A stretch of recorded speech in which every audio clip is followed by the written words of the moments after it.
Ndugu wanahabari, tunakutana na nyie leo ili kutoa taarifa rasmi ambapo wanafunzi, wazazi na walezi au wadau wetu tunawataarifu kwamba tumefungua dirisha letu la kuomba mikopo. Hata hivyo, dirisha hili lishafunguliwa tayari tangu tarehe 15 Juni mwaka 2025.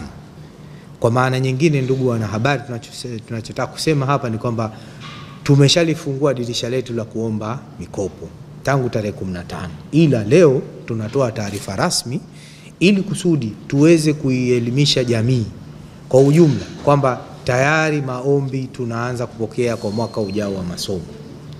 Kwa hiyo kuna mambo ya msingi naomba ya kuzingatia ili yaweze kuelezewa kwa ajili ya waombaji wetu wa mikopo. Mambo haya ni kama yafuatayo. Kwanza, muombaji anatakiwa kutembelea tovuti yetu na kubofya sehemu ya loan application. Hii ni ya msingi sana ambayo anatakiwa ifanye kama mtu ambaye ana sifa na vigezo husika kuweza kujaza fomu au kuweza kukamilisha uombaji wa mikopo.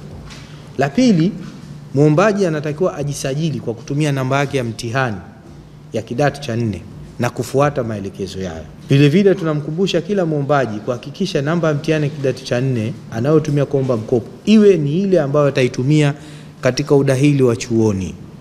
Yani ile namba wanaita kitaalamu inaitwa ni form 4 index number. Hiyo inatakiwa iweze kujazwa katika kuomba mkopo, lakini vile vile kuomba katika udahili kule chuoni, yani anapo apply masomo yake ya chuoni. Ndugu wanahabari, kuhusu ruzuku za Samia Scholarship, kama mnafahamu, kwa miaka mitatu sasa serikali ya awamu ya 6 imekuwa ikitoa ufadhili wa Samia Scholarship kwa wanafunzi wanaopata ufaulu wa juu katika taasisi za sayansi kwenye mitihani ya kidato cha 6 inayoendeshwa na Baraza la Mitihani la Tanzania, yani NECTA. Kwa mwaka huu 2025-26 wanafunzi zaidi ya 700 watakaofanya vizuri katika mitihani ya kidato cha 6 2025 watapatiwa ufadhili wa Samia Scholarship. Orodha ya wanufaika hao itapatikana baada ya matokeo ya kidato cha 6 kutangazwa ili wajaze fomu maalum kwa ajili ya kupata ufadhili huo. Muongozo wa scholarship au muongozo wa Samia Scholarship kwa mwaka 2025-26 pia unapatikana katika tovuti yetu, yani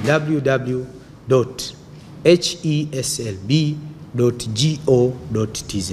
Naomba nirudie tena. Nasema hivi kwa sababu huwa mara nyingi mtu anakuuliza, nimekuwa napata maswali sana.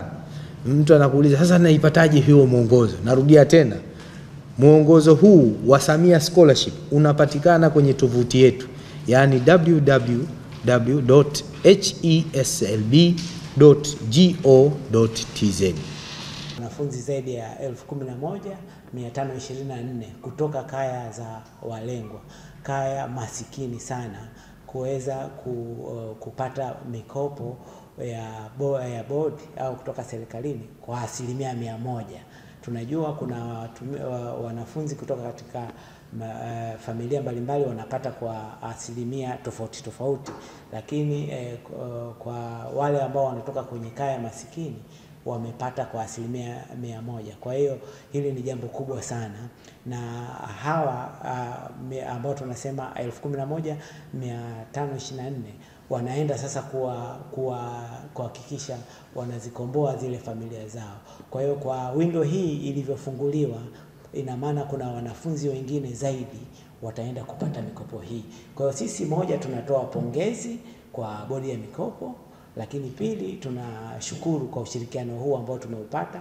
Tunajua baada ya kufanya makubaliano haya au baada ya kuwa kuingia makubaliano haya, tumeondoa pia ule uwezekano wa watu wasiostahili kutoka kwenye hizi kaya kwa kusingizia kwamba wanatoka kwenye kaya za walengwa na kuchukua nafasi za kaya za walengwa masikini sana. Kwa hiyo kwa mantiki hii tunawapongeza bodi ya mikopo, lakini tunashukuru kwa ushirikiano huu, na sisi kama commitment yetu kama mfuko wa maendeleo ya jamii TASAF tutaendelea na kushirikiana na bodi ya mikopo ili kuhakikisha wanafunzi wale ambao wanastahili kutoka kwenye kaya za walengwa, watoto kwenye kaya hizi za watu maskini sana, wanaweza kupata mikopo hii na kuweza kuzikomboa hizi familia zao na kutoka kabisa katika umaskini.